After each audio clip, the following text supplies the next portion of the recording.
I've heard you're disappointed in me. Yeah, it's odd that I get to be the parent to your son in a moment, but I'm not mad. I'm just disappointed, Colin. What did I do? I'm watching Speak for Yourself a couple days ago. Yeah. And I see that I am now the last remaining person on the island. You have abandoned the island that obviously the Cavs are going to be champions.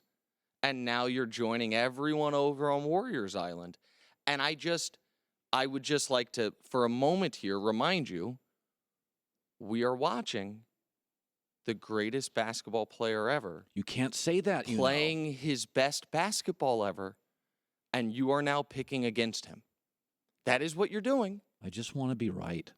Well, I would say, if you want to be right, going with, I'll say it again, the greatest basketball player ever, playing the best basketball he's ever played, is a pretty safe space to be right. And so I just wanted to give you the opportunity to, in the next few days before the Cavs play again, reflect, think about what you've done, and decide if you would like to come back to the correct side of this thing.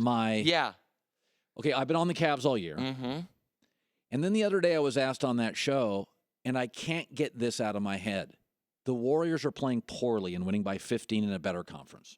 What am I supposed to do with that? Listen, it's a better conference, but they're not playing better competition than the Cavs. Like, let's be clear about this.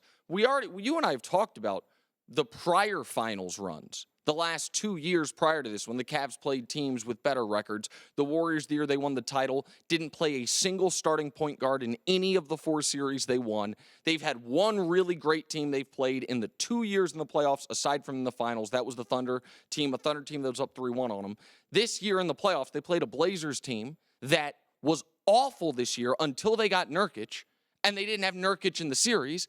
And then in the second round, they're playing a Utah team that had the exact same record and same point differential as the team the Cavs mollywopped, the Toronto Raptors. So this idea that, listen, the West is hard. The teams the Warriors have played in the West is not hard. Steph Curry's era of Warriors basketball, they have never beaten the Clippers or the Spurs in the playoffs. The Clippers and the Spurs are 2 big reasons why the West is so hard. So they are in a tougher conference. They're not playing tougher competition. And we just can't disregard the fact, and I understand I might be bearing the lead here a little bit because I said LeBron's the greatest basketball player ever, and we can talk about that. But since Klay Thompson said LeBron James got his feelings hurt, he's played 11 playoff games. He's 11-0. He's shooting 55% from the field, over 45% from 3, 35 points, 9 rebounds, 8 assists. He's playing pretty well, Colin. Well, this goes to something that I keep saying, and people really struggle with it. I was on a radio show. You're known to do that. Over a week or two ago. It was in Cleveland. It was Ohio. Okay. And I said, just pause for a second. Take away being embedded on whatever side you're embedded in. Tell me now what Michael does better than LeBron. So let me make this part clear. LeBron has not accomplished all the things Michael accomplished. But Michael didn't accomplish all the things Kareem accomplished. And everyone thinks Michael's better than him. When Michael retired the first time, 9 years in, 3 titles, when he retired, they put up a statue that said the greatest to ever do it, even though he didn't have the accomplishments, because people looked at him and said, he's better at basketball than anyone I've ever seen. LeBron James is better at basketball than anyone I've ever seen.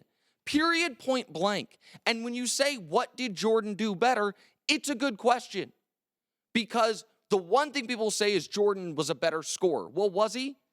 Jordan, for his career, averaged exactly 3 more points per game than LeBron averaged.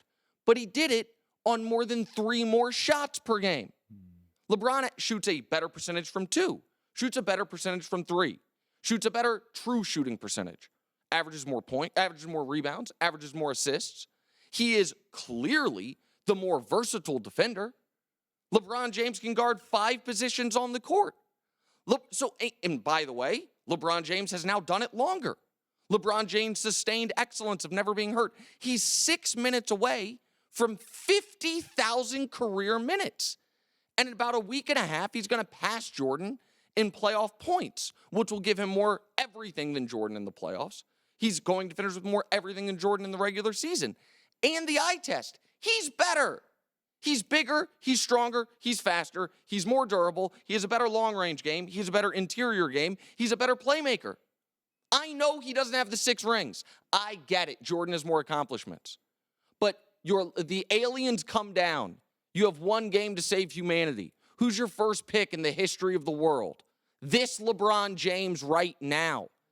And at this point, it's the other side that has the burden of proof on their hands. The other side.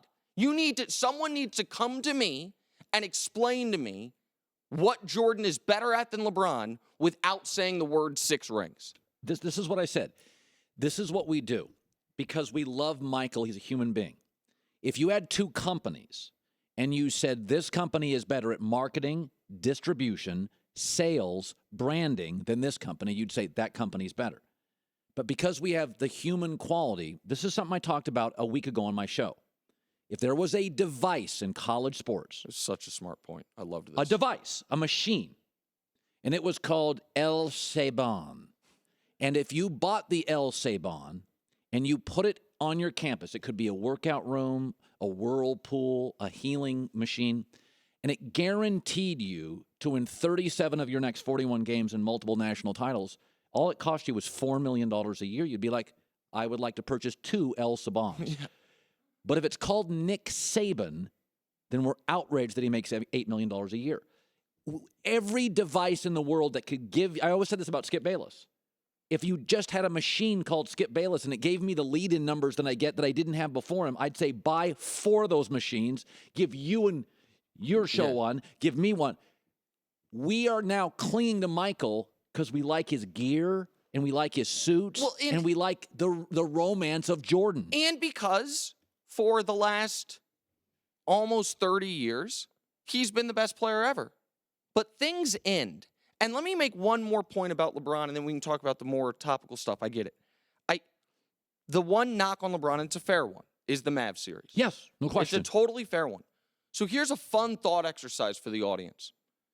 Let's act as if the entirety of LeBron's first 8 years, from the first game he ever played against the Sacramento Kings on national television until the last game they played in the finals against the Mavs, those first 8 years, that involved 2 MVPs, a bunch of first-team All-NBAs, 2 trips to the finals, the 48 special against Detroit. Let's pretend those 8 years never happened. Never happened. Wipe it off the screen. What are you left with? Well, here's what we got.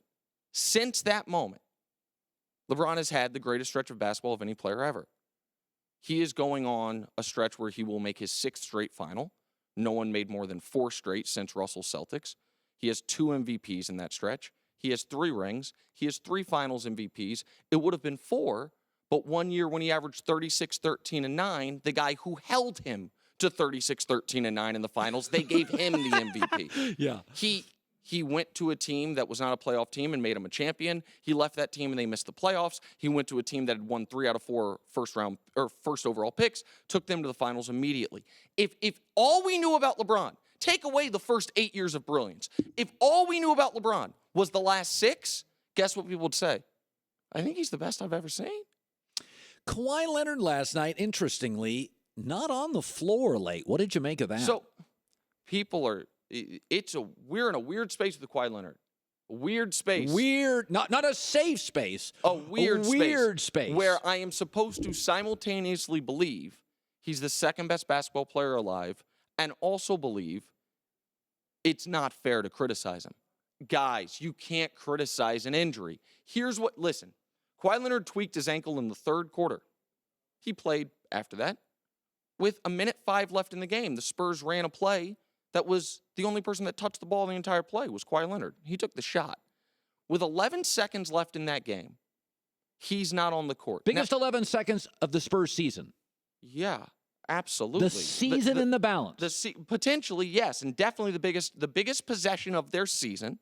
A guy who I'm supposed to believe is the second best player in the world. A guy who for the 2nd straight year is going to finish ahead of LeBron in MVP voting, by the way.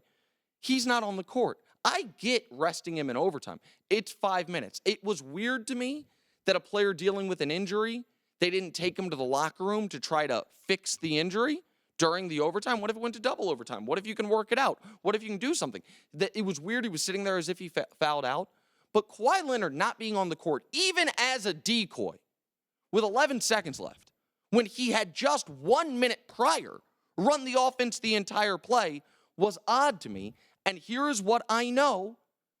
If that is LeBron or Durant or Harden or Russ or Steph or CP3, fair or not, absolutely eviscerated today. And so I'm just asking, what do we want Kawhi to be?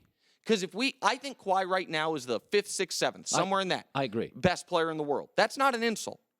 But all I hear is he's the best two-way player in the league and the second best player overall. Then I'm allowed to ask why in the biggest possession of the year, he couldn't at least play a decoy role for 11 seconds. He didn't blow out his knee. He tweaked his ankle. It's a fair question. Harden looked awfully tired late, didn't he? Yeah, he was exhausted. Exhausted. Part of that's on D'Antoni for playing 7 players. And it's a weird thing we do because, again, with Kawhi, Harden is getting more criticism today for playing poorly in the overtime than Kawhi for not playing in it. This is totally true. I mean, Harden is getting crushed today for being exhausted and playing through it. And Kawhi, the guy we're comparing him to, didn't play in it. We don't know how he would have done. I do know that Harden had to deal with a really, really tough defender. It wasn't Kawhi Leonard, it was Jonathan Simmons. And Jonathan Simmons did great work on him. Here's the thing, and fatigue is the most underappreciated thing in sports. It's why, personally, I don't like the elongated replays in the NBA or the NFL. People are like, we've got to get it right, but what you are foregoing when you're in attempt to get it right is you're disregarding fatigue matters. And how are you changing the future part of the game by giving guys an unintended 4-minute break while you're checking to see who the ball went off of? Yes. Harden was exhausted. Harden had the ball in his hand the entire game, and by overtime he was gassed. That's, I suppose, a fair criticism. But we do this weird thing where we make the very end of games count more than everything that led up to it. People used to ask in the Kobe versus LeBron discussion, who would you rather have taking the final shot? And all the numbers say it's LeBron, but let's just pretend it's Kobe. My answer always is, I'd rather have the guy who for the first 47 and a half minutes plays so well that I don't need a last-second shot. I'm up 7. He's resting. And so, listen, Harden was not good in overtime last night. There's no denying it. He didn't make a shot. He had a bunch of turnovers. Bad. You just showed it. He was bad. That shouldn't overshadow the fact He was there. he was there, and if he wasn't great throughout that game doesn't go to overtime. Ability starts with availability. I've said this about Eli Manning. I got to put him in the Hall of Fame. I got 2 Super Bowls. He never, for 15 years, never missed a Sunday. You said ability starts with availability? Yes. I think it's availability ends with ability, if we're actually looking at the word. You make a really good point there. I mean, if you want to take it to a grammatical We're going to level. diagram the sentence here.